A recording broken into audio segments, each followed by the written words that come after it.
Salut à tous, c'est Pang de la chaîne, bienvenue sur cette vidéo qui aujourd'hui va être un podcast avec Katie, qui est tabacologue, hypno, là elle est se spécialisée sur tout ce qui est addiction, hein, c'est ça, tu es en train de Ça, passer ton DU. ouais, je fais le DU d'addictologie générale cette année en plus. C'est cool ça. Et donc là, on va parler un petit peu addiction. Ça a été une demande qui en plus m'a été faite il y a quelques jours suite à un podcast avec Dao et Eric. Et je trouve que c'est intéressant d'entendre Katie. Alors, vous allez voir, ce qui est bien, c'est qu'elle n'a pas du tout le même point de vue que les hypnos. On va en parler pendant tout ça. En général, les hypnos, eux, c'est des magiciens, ils font tout en 2 séances et demie, c'est easy et il n'y a pas de problème avec les addictions. On va en parler un peu avec Kitty, qui quand même, c'est un peu son cœur de métier depuis quand même pas mal d'années. Tu bosses avec la Sécu actuellement, c'est ça? Ouais, je bosse à la sécurité sociale et puis pour le dispositif d'aide à l'arrêt du tabac au niveau national. D'accord. Tu me disais aussi que tu faisais des interventions en école maintenant. C'est ça, hein? Tu m'as dit, Non, alors pas en école, mais dans les foyers pour les jeunes et yes. pour les missions locales en fait, pour les jeunes en réinsertion. D'accord. Donc, ça fait un joli panel. Tu m'as dit là, maintenant, tu n'as plus le temps pour recevoir en cabinet en hypnose. Non, je fais plus de consultes d'hypnose. Je travaille que voilà pour la Sécu où je fais de la consulte individuelle où là je vais utiliser l'outil qui me paraît le plus intéressant avec la personne avec qui j'ai en face de moi. Soit je Ouais. fais des ateliers de groupe où là voilà c'est plus de la motivation, de la sensibilisation, etc. D'accord. Alors, bon, on va commencer avec cette notion d'addiction. Toi, tu es plus spécialisé en quoi? Là, pour l'instant, c'est le tabac qui est encore ta spécialité ou la dernière fois, on commençait à parler un peu de tout ce qui était alcool. Tu restes en tabac, c'est ça? Pour l'instant, effectivement, ma spécialité, D'accord. c'est le tabac avec le cannabis. Et là, Ouais. en fait, j'ai commencé petit à petit parce que forcément, les addictions, c'est un peu vaste communicant à travailler sur l'alcool. Mais on va dire que c'est un travail que j'ai fait pour l'instant moi-même. Mhm. C'est ça d'ailleurs qui m'a donné l'envie d'aller plus loin dans ma formation et de commencer mon DU d'addicto. D'accord. Là, donc, à moi, un feedback que je trouve qui est super intéressant, c'est que vous, au niveau national, au niveau du tabac, vous avez des feedbacks à combien de pourcents de réussite par rapport à ce que vous mettez en place et par rapport aux études qui ont été faites aussi sur les autres méthodes.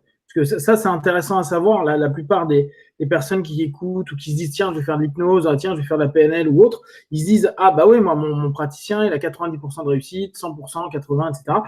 Factuellement, toi, c'est quand même, tu as quand même une base de données qui est assez importante liée au niveau national. Il y a combien de pourcentage de réussite par les différentes méthodes? Alors, en fait, de toute façon, les méthodes qui sont jugées valides par, Mhm. euh, par Santé publique France pour l'instant, ça va être du coup le coaching avec la mise en place d'un substitut nicotinique ou d'un traitement type Champix et avec les thérapies comportementales. L'hypnose, par La exemple, TCC. ouais, les TCC. L'hypnose, pour l'instant, n'a pas été validée comme méthode efficace dans l'arrêt du tabac parce que, en fait, il y a tellement de protocoles différents, tellement de praticiens différents qu'on ne peut pas dire que c'est pas efficace et qu'on n'arrive pas à l'évaluer de toute façon. Mhm. Il faudrait, Ouais, un d'ailleurs, protocole. oui, c'est ça. Il faudrait un protocole qui soit fait par la même personne, exactement. Et pour l'instant, en fait, ils ont essayé de l'étudier, ça n'a jamais été concluant. C'était pas meilleur que, voilà, c'était pas efficace. Donc pour l'instant, l'hypnose, c'est pas recevable. Ça veut pas dire que c'est pas efficace du tout. Ça veut dire Mhm. que, voilà, pour l'instant, on n'arrive pas à l'évaluer. Et ça, c'est intéressant parce que là, on est sur un point crucial. C'est pas dit que l'hypnose ne fonctionne pas. Au contraire, hein, moi, j'en ai fait, on a fait en cabinet, on a eu des feedbacks parfois bons, parfois moins bons. Là, ce qui est dit, c'est en gros, vu qu'il y a et d'ailleurs, vous le voyez de plus en plus, c'est amusant d'avoir vu l'émergence de l'arrêt du tabac en hypnose. Moi, j'ai vraiment vu les écoles se créer et se dire, waouh, putain, les mecs, maintenant, ils font que ça, ils sont focus là-dessus. Et on ne peut pas réellement savoir avec un pourcentage réel parce que tout à chacun vend ce qu'il a envie. C'est souvent ce dont on débat. Moi, j'ai 100% de, je pourrais dire, moi, j'ai 100% de réussite pendant l'heure où les gens sont avec moi pour arrêter le tabac, ils n'ont pas clopé, donc je suis à 100%. Il y en a, ça va être non, mais si sous une semaine, ils n'ont pas repris, ils ont arrêté parce que j'ai pas eu une deuxième consultation, troisième ou quatrième consultation. Donc, ils ont arrêté. Et il y en a, c'est bon, au bout d'un mois, donc déjà, un mois, tu peux te dire c'est un peu plus sérieux, mais est-ce qu'ils ont 100% là, c'est à voir. Et souvent, c'est ce que je te disais, on n'a pas le feedback de savoir sous un an ce qui se passe. Les praticiens ne rappellent pas les gars pour dire est-ce que tu as repris, tu n'as pas repris, etc. Donc, arrêter le tabac pendant un laps de temps, oui. Combien de temps? Certains arrêtent complètement, ça, il n'y a aucun problème dessus. Mais aujourd'hui, la vente faite par les écoles, la vente faite par les praticiens, avec des statistiques, parce que dire que ça marche, c'est pas ça qu'on met en question. C'est le coup de j'ai 100% de réussite en une ou deux séances, j'ai X% de réussite, et les autres, eux, ils ont que ça. C'est non valable parce que jusqu'à présent, rien ne peut statistiquement prouver ça, hormis tout à chacun par rapport à son cabinet, dans une démarche qui est, on va dire, peut-être différente et adaptative, tant mieux, à chaque fois. C'est ça? Oui, c'est ça. Et puis en plus, quand tu veux faire une évaluation, tu peux pas rappeler toi-même ton patient parce que sinon, ça crée un biais parce que la personne que tu vas rappeler, elle va peut-être pas oser te dire qu'elle a repris le tabac parce qu'elle t'aime bien, parce que voilà. Donc, quand on fait des protocoles d'évaluation, nous, avec Santé publique France, c'est vraiment, il y a toute une procédure. C'est pas le tabacologue qui a suivi la personne qui va rappeler la personne. C'est quelqu'un d'autre. Il va y avoir des questions très précises. Donc ça, tu vois, c'est pas évalué chez les hypnos, justement, cette méthode-là. Ouais, tout à fait, tout à fait. C'est ça qui est intéressant. C'est juste, quoi, là, l'idée de l'entretien, c'est un petit peu pour, euh, pour les gens qui sont motivés pour faire de l'arrêt du tabac, montrer déjà qu'il y a quoi, et les addictions, il y a plusieurs méthodes. Moi, je suis très pro-hypnose, mais c'est quelque chose qui m'a très rapidement saoulé d'entendre et de voir des espèces de survente. Normal, hein, c'est un business. Faut pas voir ça comme j'ai envie d'aider mon prochain à arrêter la clope. Hein. C'est juste, je prends une séance à 100 balles, 200 ou 300 balles. Ouais, j'ai envie de t'aider, mon pote. Hein. Et dire, ouais, mais moi, ça marche à chaque fois. C'est un produit marketing, je l'entends. Mais là, ce qui est intéressant, c'est revenir sur quelque chose qui est un peu plus statistiquement. Alors après, on pourra me dire, on peut faire dire ce qu'on veut aux statistiques, mais c'est exactement ce que fait un hypno, d'ailleurs, quand il dit j'ai 90% de réussite. Avec quelque chose, avec un protocole qui est quand même sérieux et reconnu. Donc, l'hypnose, ok, il n'est pas inclus aujourd'hui. Tu me dis que c'est TCC et ou avec substitut nicotinique. Ouais. Là, il y a combien de succès, taux de réussite par rapport à ça? On a à peu près, généralement, à 30% d'arrêt à 6 mois. Voilà. 30% d'arrêt à 6 mois. Ça, c'est génial. 30% à 6 mois. D'accord. Donc, ça fait une personne sur 3, globalement. Ouais. Avec substitut nicotinique. Alors, je sais que tu m'avais dit que tu, sur des groupes et tout, dès que tu commençais à dire ah, mais substitut nicotinique, tu as tout le monde qui pétait un câble. Genre, ouais, mais avec l'hypnose, la sophro, la TCC et la méditation transcendantale, on peut le faire sans. On n'est pas en train de dire qu'on ne peut pas le faire sans. Ah, ben non, effectivement. On peut le faire sans, mais voilà. Alors, tiens, est-ce que tu pourrais dire pourquoi c'est intéressant le substitut nicotinique? Alors, à savoir, hein, moi, j'étais un gros anti-médoc sur plein de choses, toutes choses. Quand je me suis plongé dans ce milieu-là de l'accompagnement, au départ énergétique, PNL, etc. Et puis, le jour où j'ai commencé à changer, c'est quand j'ai commencé à voir des psychotiques que j'avais en cabinet, commencer à prendre des anxiolytiques, des trucs, quoi, des médicaments, parce que c'est plus des anxiolytiques à ce niveau-là, et voir comment on peut travailler avec eux quand ils sont chimiquement aidés, et comment il y a un vrai progrès sur certaines problématiques. On n'est pas en train de les sauver, hein, mais il y a un progrès. Et c'est là où j'ai commencé à me dire, bah oui, si pendant un laps de temps, tu as besoin de prendre, et là on va reprendre le cadre du tabac, d'un substitut Mais avec tout le travail que tu fais en TCC, avec tout le travail que tu fais en accompagnement hypnose, sophro, qu'importe le système, ça amplifie et ça permet à la personne d'aller plus vite et de ne pas ressentir de douleur, de manque, et donc d'être vraiment focus vers le succès de son accompagnement. Moi, je trouve ça très bien. Donc, comment ça se passe et qu'est-ce qui fait que tu vas décider à un moment de dire tiens, il faudra un substitut? Alors, en tabacologie, on considère qu'il y a 3 dépendances. Donc, il y a la dépendance physique, le besoin de nicotine. La dépendance psychologique, c'est la gestion des émotions par le tabac. Je suis stressée, je vais fumer, etc. Et la dépendance comportementale, les habitudes. Je viens de finir un repas, j'allume une cigarette. Donc, je vais évaluer la dépendance physique avec ce qu'on appelle le test de Fagerström, qui est un test et qui nous donne un score. On sait que les personnes qui sont en dessous de 5 à ce score, c'est un score sur 10, elles peuvent arrêter sans substitut nicotinique, il n'y a pas de souci. Et on sait que c'est quand même 50% de la population. Donc là, on va faire effectivement à fond TCC, hypnose, et on aura de très très bons résultats. Okay. Pour les personnes qui ont plus de 5, là, il y a 2 catégories. Il y a ceux qui sont à 5 et 6 et ceux qui sont à 7 et plus. On sait que ceux qui sont à 7 et plus, sans substitut nicotinique, ça va être très compliqué. Parce que ça va décompenser sur d'autres trucs, justement. Ils vont décompenser sur la nourriture, parce qu'en fait, le manque de nicotine, ça donne faim. Donc, ils vont se mettre à manger, à grignoter. Donc, généralement, les gens, justement, qui ont pris 15-20 kilos, c'est que on les aurait substitués, il n'y aurait pas eu ce problème-là, justement. Ah oui, intéressant. Ah, d'accord. Parce qu'en gros, tu crées une compensation, d'accord, ouais, parce que tu es en manque. Et ton manque fait que tu vas te dire il faut que je comble cette douleur, ce mal-être intérieur. Et le plus simple est souvent de prendre au niveau de la bouffe. Tout à fait. D'accord. Exactement.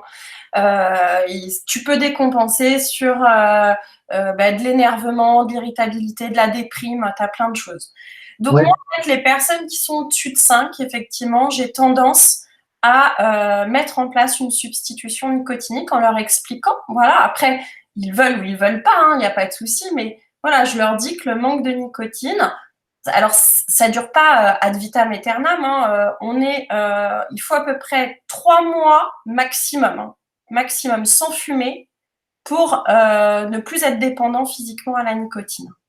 D'accord, là, excuse-moi, je te coupe, mais très souvent, tu as des gens qui nous disent en 7 jours, tu n'as plus envie, tu laisses passer le truc. En réalité, ce qui semble réel, c'est au bout de 3 mois, la dépendance, c'est-à-dire que si tu reprends une clope, tu ne retombes pas dedans, en exagérant. Tu ne retombes pas dedans physiquement, parce qu'après les habitudes, tu vois, il faut plus de temps. Le comportement, c'est plus que 3 mois parfois. D'accord. Là, sur l'aspect physique, en tout cas, se dire, et je pense que c'est important que les hypnos aussi prennent ça en compte, parce que très souvent dans les formations d'hypnose tabac, les gens ils vous disent si au bout de, alors ils vont dire oui, ça part du corps en, je sais plus, 73 heures, 70 heures. Voilà, tu n'as plus de nicotine dans le sang à peu près en 48 heures. Mais en fait, le fait de ne plus avoir de nicotine dans le sang, c'est pas ça, c'est dans ton cerveau. Tu as ce qu'on appelle des récepteurs. Alors, on appelle ça des récepteurs nicotiniques, mais c'est un abus de langage. C'est des récepteurs à l'acétylcholine, en fait. Et chez le fumeur, il y en a plus que la normale. Et pour que ça revienne à un taux normal, il faut à peu près 2 à 3 mois. Okay. Le plus gros se fait le premier mois, mais on peut aller jusqu'à 2-3 mois. C'est pour ça que d'ailleurs, un fumeur, quand il refume pendant ce laps de temps, sa clope, il la trouve bonne. Un fumeur qui arrête, qui refume après les 3 mois, il la trouvera pas bonne, la première cigarette. Après, il va quand même continuer parce que justement, c'est le psychologique, il y a plein de choses. Mais il y a cette clope qu'on apprécie ou qu'on n'apprécie pas au niveau du goût, c'est à cause de ces récepteurs. D'accord, donc c'est intéressant. Et là aussi, ça donne pour les hypnos des idées, se dire, bah voilà, cette notion de physiquement, bien sûr, ça sort du corps et du sang au bout de 48 heures. Par contre, il y a tous ces récepteurs et peut-être donner en suggestion pour les personnes qui bossent là-dessus, cette diminution des récepteurs, une transformation, en tout cas la suggestion pour potentiellement être moins apte à recevoir Et il y a donc à avoir ce besoin de nourriture à ce moment-là nicotinique dans le cheminement. D'accord. Donc, premier step, on va avoir des personnes, donc 50% de la population, on va dire, n'a pas besoin d'être patché ou autre. Ça, c'est déjà hyper important. 50%, donc une personne sur deux des personnes qui vont venir n'ont pas besoin de substituts. Après, on a deux autres catégories. Une catégorie où là, tu vas devoir y aller un peu plus fortement au niveau du créer un substitut. Et là-dedans, on a trois types à ce moment-là de choses à prendre en compte, le physique, les habitudes et le comportemental, c'est ça? Non, habitude et comportement, c'est la même chose. C'est physique, comportemental et psychologique, la gestion. Oui, d'accord. Donc, à ce moment-là, OK. On a passé donc, toi, tu proposes du substitut pendant 3 mois ou plus? Ça peut être moins, ça peut être plus. Ça dépend vraiment. Ça dépend de la quantité que la personne a l'habitude d'avoir comme nicotine, tu vois. Si la personne, c'est un gros fumeur, le premier mois, moi, en fait, généralement, je mets la même dose de nicotine que la personne a l'habitude d'avoir. Et du coup, ça me permet de, entre guillemets, pas bosser le physique. Je laisse, voilà, et ça me permet de me concentrer sur les habitudes et le psychologique. Okay. Sachant qu'on bosse quand même un peu le physique parce que ce qui est très addictif dans la cigarette, c'est que la nicotine que tu fumes, elle arrive en 7 secondes dans ton cerveau. La nicotine, quand tu patches, c'est une diffusion lente, c'est pas du tout pareil. Il n'y a pas de shoot nicotinique. Et ce qui est addictif, c'est le shoot nicotinique. Donc, tu bosses quand même un peu le physique ce premier mois, mais tu n'auras pas de symptômes de manque. Donc, en gros, le fameux. Non, mais moi, ce que j'aime, c'est quand je. Et tout le monde, beaucoup de personnes qui viennent nous voir en hypnose, c'est mais explique-moi, là, prends ta clope, qu'est-ce qui se passe? T'es stressé, hein, qu'est-ce que tu fais? Je prends. Ok. Et souvent, on dit, là, tu respires. Mais en fait, il est en train de se shooter. Il est en train de faire monter en 7 secondes ce truc, genre. Ah ouais. La nicotine, en fait, elle se fixe sur le récepteur. Et en fait, du coup, derrière, tu vas sécréter de la dopamine. Donc, c'est pour ça que tu te sens bien. Donc, derrière, tu as ta récompense et t'es bien. D'accord. Ok. Donc, là c'est ceux de l'échelle 5-6. Et quand ça dépasse. Non, c'est pour tous ceux qui sont au-dessus de 5. D'accord. Sauf que ceux qui sont. Alors, 5-6, c'est dépendance moyenne. Moi, généralement, ceux-là, en fait, on essaye parfois. Alors, soit, c'est une discussion que j'ai avec le patient. Soit, en fait, on met d'emblée les substituts nicotiniques, soit on les met dans un second temps. Ils essayent d'arrêter seuls, et puis s'ils voient qu'ils sont en difficulté, je les mettrai en seconde intention. Ceux qui ont au-dessus de 7, eux, moi, je leur laisse peu de choix, quoi. Je leur explique que malheureusement, ils ont peu de chances d'arriver à arrêter de fumer sans substitut nicotinique. C'est pas impossible, mais statistiquement, on est autour de 3 à 5%, tu vois, chez ces personnes-là. Mais ça, c'est important, quoi. Et c'est quelque chose que régulièrement je dis. Parce que là, tu vas avoir automatiquement des personnes qui vont dire oui, mais moi, j'ai arrêté comme ça, mon père a arrêté, mon chat, mon chien. Mais l'exception ne fait pas la généralité. C'est vraiment quelque chose que, en hypnose, je veux vraiment appuyer dessus à dire c'est pas parce que tu as des gens exceptionnellement qui y sont arrivés que tous les autres vont y arriver. Mais ça ne veut pas dire qu'on ne peut pas y arriver. C'est juste te dire tu te donnes un maximum de chances pour arrêter définitivement la clope.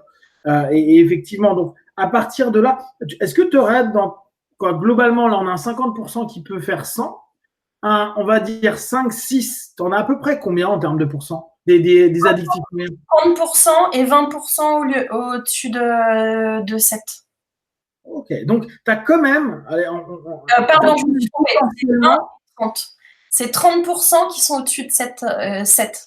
Ah d'accord, donc tu as 70%. Globalement, il y aurait 70% de personnes qui pourraient se passer d'un supplément nicotinique, même si on estime que ça serait mieux d'en avoir 50 qui, eux, vraiment, ça peut vraiment le faire. 20, ça serait mieux quand même qu'ils le fassent.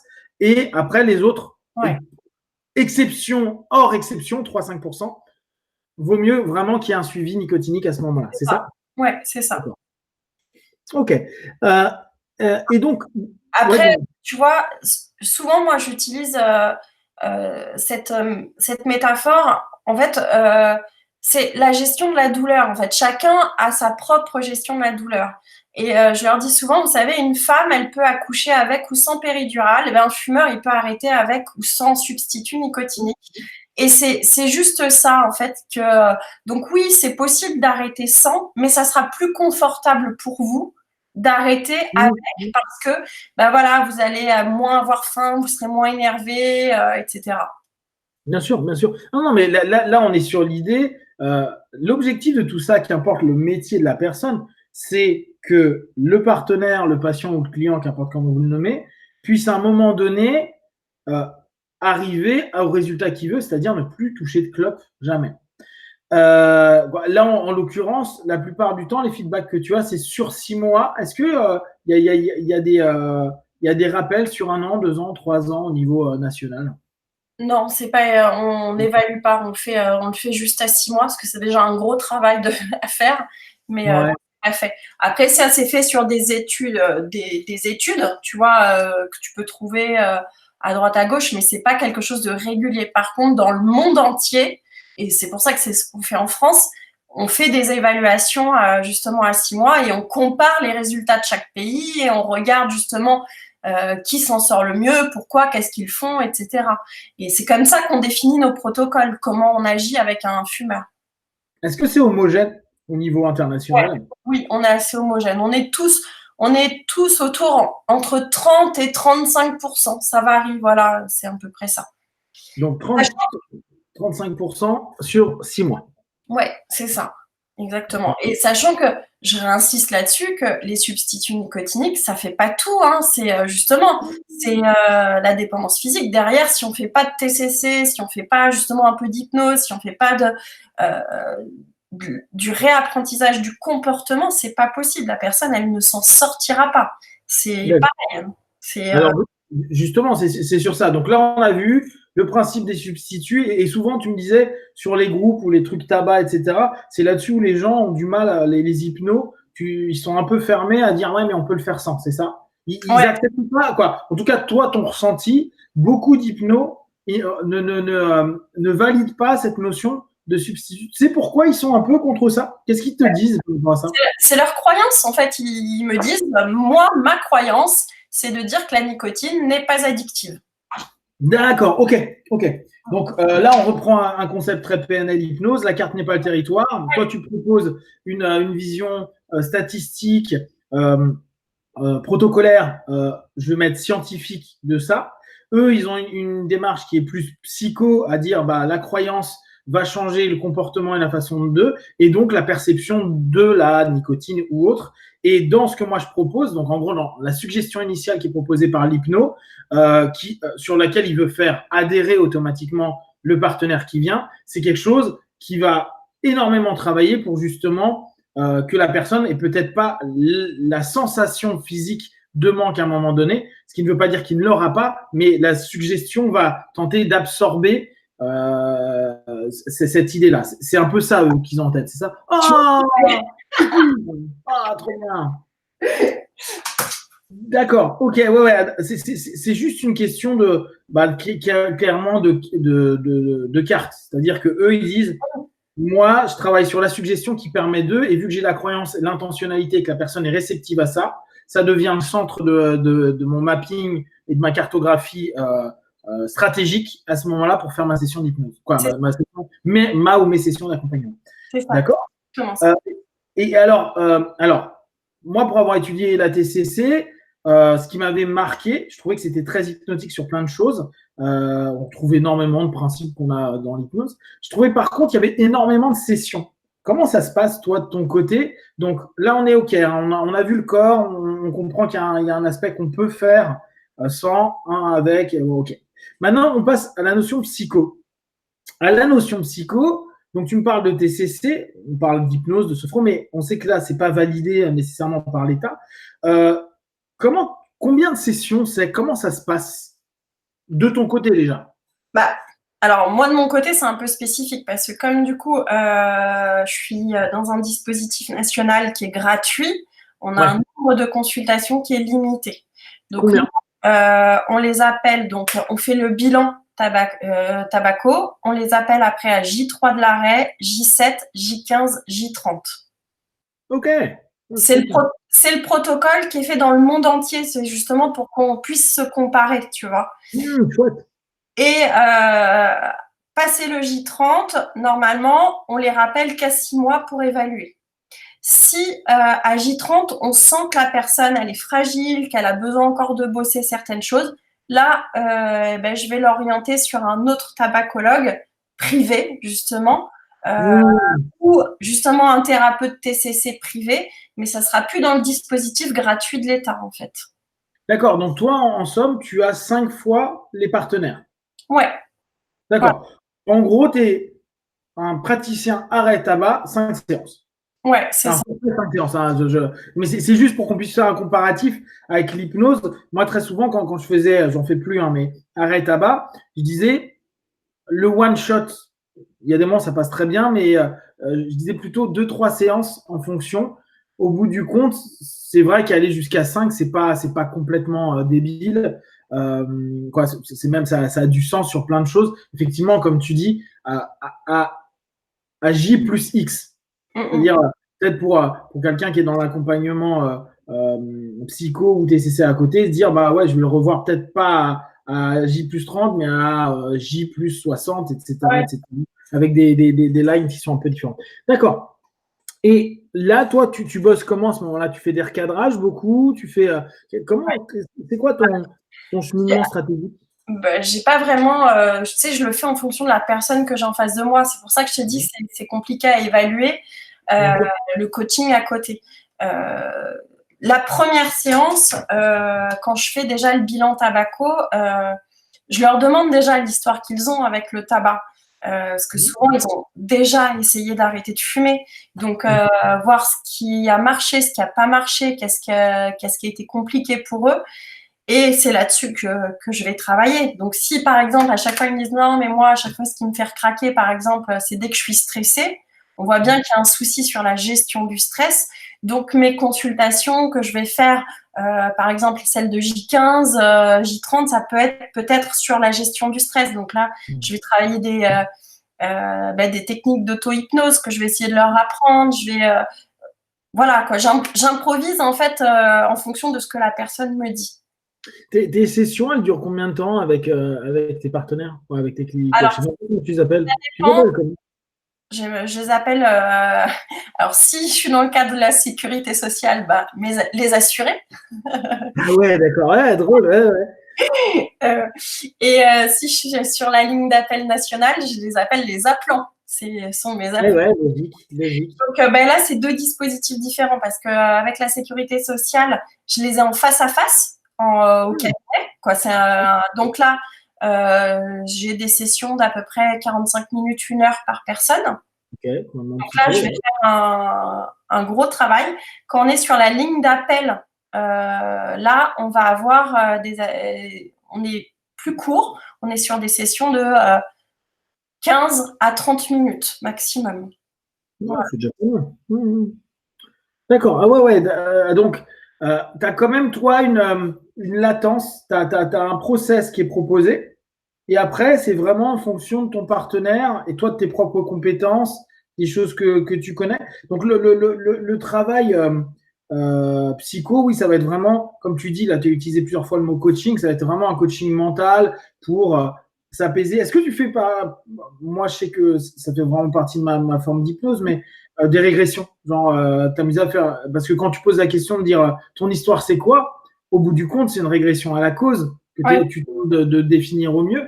Tu fais ça, ça t'est arrivé d'utiliser ton système hypnotique ou vraiment tu fais en face à face en conversationnel plutôt qu'un système ritualisé?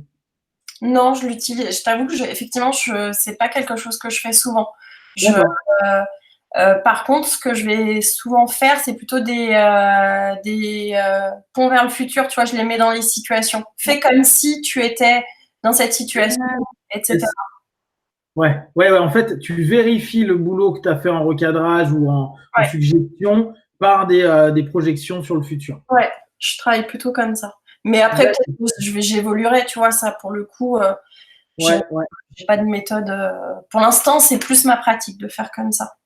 D'accord. Au niveau sémantique, tu as des choses qui sont spécifiques. Tu sais, par exemple, l'un des protocoles les plus connus en tout cas aux États-Unis et dans le monde, vient d'un protocole des années 70-80 de Jerry Kine, où il a vraiment, en fait, de quasiment tout ce que j'ai pu lire, ça revient globalement à ce que lui avait raconté à l'époque. Et il y a des moments, lui, il utilise tout le temps tu es non-fumeur, tu es non-fumeur, tu es non-fumeur, tu es non-fumeur. Je dois l'avoir dans un de mes audios, là, il y en a un où je dis t'es un putain de non-fumeur. Donc, d'un point de vue sémantique, tu fais attention spécifiquement? Est-ce que tu évites des mots? Comment tu as une attention spécifique dessus ou pas du tout pour l'instant? Tu vois, par exemple, je vais jamais leur dire vous avez envie de fumer. Je leur dis que c'est une idée de cigarette. C'est juste une. C'est cool. Mais en fait, je leur dis qu'il n'y a pas d'envie, c'est une idée. C'est juste quelque chose ici. Ah oui, tu recadres l'envie parce que c'est vrai que les gens ils disent j'ai envie de cloper et pour toi l'envie n'existe quoi. Dans le travail que tu proposes, il n'y a pas d'envie. C'est soit tu es addict, donc c'est pas oui, tu pars en amont en fait, tu es en train de reconstituer l'idée, c'est l'idée qui va créer l'envie. C'est ça, Et exactement. l'envie n'est pas en amont de l'idée. Donc c'est modifier la perception, interrompre le pattern de l'idée pour créer une nouvelle idée. C'est ça, parce qu'en plus, notamment s'ils sont substitués, ils n'ont pas d'envie, c'est pas possible. Ouais, exact. Donc, ça ne peut être qu'une idée. Donc, et justement, c'est ça qu'on va bosser, c'est le psychologique et c'est le comportemental. Le physique, c'est ça y est, c'est réglé. Ouais, on va régler, on va baisser les patchs progressivement, on va le régler ce truc. Donc maintenant, on va travailler sur l'idée, et c'est là-dessus. Tu vois, je vais vachement cadrer là-dessus, sinon non, je pense pas avoir un sémantique spécifique. Ok. Donc, et comment tu fais est-ce que tu fais une séparation entre le travail psycho et le travail comportemental? Parce que tu vois, là au départ, tu m'as bien précisé les trois piliers, et au bout du compte, pour moi, il y en a deux, mais on peut dire il y a un sous-ensemble du psycho qui va être le comportemental ou psycho-comportemental. Tu vois, tout à fait. D'ailleurs, le TCC derrière. Non, justement, je leur demande quand est-ce qu'ils ont les idées de cigarettes. Est-ce que c'est justement quand il y a du stress? Est-ce que c'est après les repas? Est-ce que c'est ceci? Et je vois, et donc j'essaye de faire comprendre à la personne, vous voyez, ça c'est par exemple l'anxiété qui va vous donner cette idée de cigarette. Donc il va falloir qu'on travaille sur l'anxiété. Si on voit que c'est tout le temps après les repas, c'est rituel. Donc il va falloir mettre en place un nouveau rituel. Après les repas, je vais aller me laver les dents, je vais aller marcher, je vais faire peu importe. Et je vais leur dire, au départ, vous êtes forcé à fumer. Après le repas, vous alliez fumer. Et c'est au bout d'un certain temps, quand cette habitude s'est mise en place, que après, vous aviez eu l'envie. Là, il va vous falloir vous forcer après les repas à prendre ce que vous voulez. Puis c'est à force de le faire, de le refaire, que petit à petit, ça va se mettre en place. Ouais, là, on retrouve l'école de Milan sur le comportementalisme, etc. Nardone, pour ceux qui suivent un petit peu sur des vidéos. Donc, effectivement, la TCC là, a du sens, recréer des rituels. Est-ce que tu leur fais des prescriptions de tâches? TCC, tu fais des prescriptions de tâches. Et quand ton partenaire, ton appelant ou ton assuré, il revient sans avoir mis en place la prescription de tâches, comment tu peux recadrer ça à toi? Parce que c'est complexe comme notion. Tu leur proposes quelque chose, ils ne le font pas. Comment tu le fais? Sachant que beaucoup d'hypnos et autres accompagnants ont ce problème-là. Toi, tu arrives à le gérer, tu responsabilises la personne, tu lui fous un coup de tête, tu fais quoi? Non, alors c'est pas ma méthode de faire un coup de tête. Non, du coup, j'essaye de refaire un entretien motivationnel. Tu vois, j'essaye de comprendre justement quelles sont leurs motivations, qu'est-ce qui bloque. Et si ça bloque, c'est qu'il y a un obstacle. Et pourquoi il y a cet obstacle? Tu vois, voilà. Donc non, je retravaille plus sur des techniques d'entretien motivationnel. D'accord. Ok, ouais, intéressant. Alors, c'est là où, dans ce que tu dis, je trouve que les hypnos peuvent vraiment, vraiment prendre des choses parce que ce que tu fais, c'est globalement ce que nous, on peut faire dans les modules classiques d'hypnose tabac. Il n'y a pas quelque chose de nouveau. Ce que je trouve qui est bien dans l'état hypnotique, l'état de transe, c'est que logiquement, les suggestions, les recadrages, les ponts vers le futur, etc., sont amplifiés parce qu'il y a l'idée fixe qui est je veux devenir non-fumeur, si je reprends la sémantique hellmanienne, keynésienne, sur laquelle on va baser toute notre structure. Et l'État, je trouve c'est un vrai plus avec l'hypnose, où là, dans ce que tu dis, il y a des moments où tu dis, mais tu as juste envie de le mettre en off, lui proposer tes trucs, voir comment il réagit dedans. Quand je dis off, il peut toujours parler, mais vraiment en hypnose dynamique, où en plus on sait que cet état de diminution du facteur du jugement peut permettre un feedback plus rapide à un moment donné. Intéressant. Qu'est-ce qui... là, dans tes entretiens, quand tu vois qu'au jour 30, ça ne le fait pas, vers quoi tu l'orientes? Tu l'orientes à ce moment-là vers quelqu'un du privé, comme tu me disais, ou est-ce que tu tentes un recadrage en train de dire peut-être que vous n'avez pas envie? Est-ce que c'est possible pour toi de dire ça?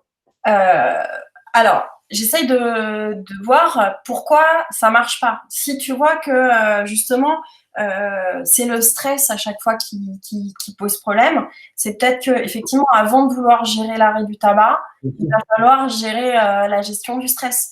Donc, cette personne-là, par exemple, je vais peut-être l'orienter vers une psychothérapie, tu vois, il faut qu'on voit, ou un sophrologue, il faut déjà gérer ce problème-là. Et quand ce problème sera géré, là, on pourra redémarrer sur une démarche d'arrêt du tabac. Voilà. Donc, il faut voir pourquoi la personne, en 30 jours, elle n'a pas réussi à franchir le cap de je me mets en arrêt du tabac. C'est quoi le problème? Si on voit que c'est un problème vraiment que la personne, c'est compliqué parce que faut savoir que moi, j'ai des patients des fois aussi qui ont des tableaux cliniques un peu compliqués. J'ai beaucoup de cas psychiatriques. Donc, du coup, ces personnes-là, des fois, je suis obligée de les réorienter en tabacologie de ville parce qu'il pourra y avoir justement avec un tabacologue qui va se mettre en lien avec le psychiatre, qui va pouvoir se mettre en lien avec le médecin traitant. Parce que des fois, il faut des traitements plus lourds, tu vois. Oui. Donc, vraiment, ça dépend de la personne que j'ai en face. Mais oui, des fois, la personne, juste, c'est pas le bon moment ou il y a d'autres choses à traiter et c'est pas grave, en fait. Oui, bien sûr, bien sûr. Voilà. Non, mais c'est important comme cadre pour eux, pour se dire, peut-être avant d'arrêter de culper, je vais d'abord gérer ça. Ah oui. J'ai une question toute conne.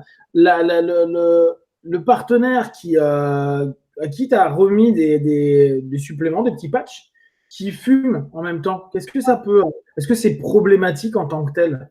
C'est juste ça lui fait un taux de nicotine plus important dans le corps. Et puis, s'il fait ça, s'il fume trop avec un patch, de toute façon, ça va lui donner mal à la tête, la nausée, donc il ne va pas le faire correct. Il va arrêter, d'accord? Il ne va pas le faire très longtemps. Ou s'il continue à le faire, ça veut dire que justement, on n'a pas suffisamment substitué la personne. Je comprends. Parce que ça, c'est un gros problème. C'est souvent que les gens nous disent « Ah, mais j'ai déjà essayé les patchs ou autre, ça ne marche pas ». Alors, soit ça ne marche pas parce qu'ils n'ont pas compris que les patchs, c'était qu'un tiers du problème. À côté, il y a et le comportement et le psychologique. Donc, si on ne traite pas ça, c'est mort. Et souvent, c'est qu'ils n'ont pas été correctement substitués. Parce que, effectivement, il faut, je pense qu'il faut avoir une certaine expertise en tabacologie pour délivrer la bonne dose de nicotine. C'est pas quelque chose d'évident. Même moi, tu vois, qui suis tabacologue, des fois, je peux me planter. Mais bon, nous, comme on les rappelle à J3, on réévalue tout de suite, justement, en fonction des symptômes. Donc, voilà. Quelqu'un qui fume 2 paquets de cigarettes et quelqu'un qui fume 1 paquet de cigarettes par jour, eh ben, c'est pas la même dose, tu vois, de nicotine. Et le problème, c'est que les patchs qui sont délivrés, le maximum de dose, c'est 21 mg et ça, c'est pour 1 paquet de cigarettes. Donc, généralement, souvent, comme c'est la dose la plus forte, les médecins ou autres disent « Ah ben non, 1 patch, ça suffit. » Mais non, ces personnes, il faut 2 patchs, quoi. Et là, généralement, elle va pas fumer. Par contre, si la personne qui fume 2 paquets habituellement lui colle un patch de 21 et elle fume encore 1 paquet, bah, c'est normal. C'est en fait, c'est son taux de nicotine, il s'est auto-régulé. Bien sûr, bien sûr. D'accord. Ouais, intéressant. Ok, bah là pour aujourd'hui, on va arrêter sur ça.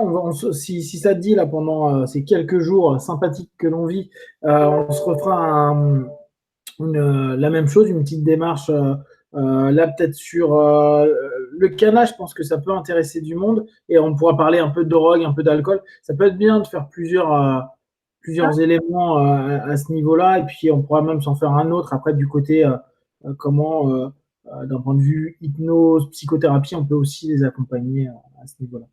Ok, au top. Eh ben, alors oui, si vous voulez contacter Katie, c'est juste pour faire du tabac.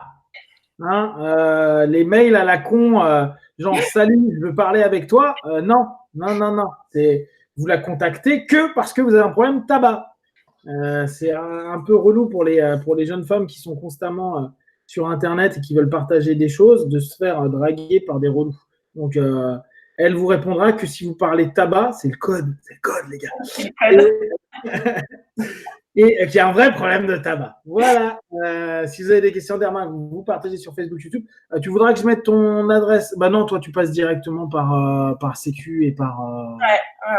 D'accord, donc pas de souci là-dessus. Et puis, bah, si vous avez des questions, des remarques, n'hésitez pas, comme ça on pourra rebondir dessus la prochaine fois. Ok. Voilà. Salut. Salut.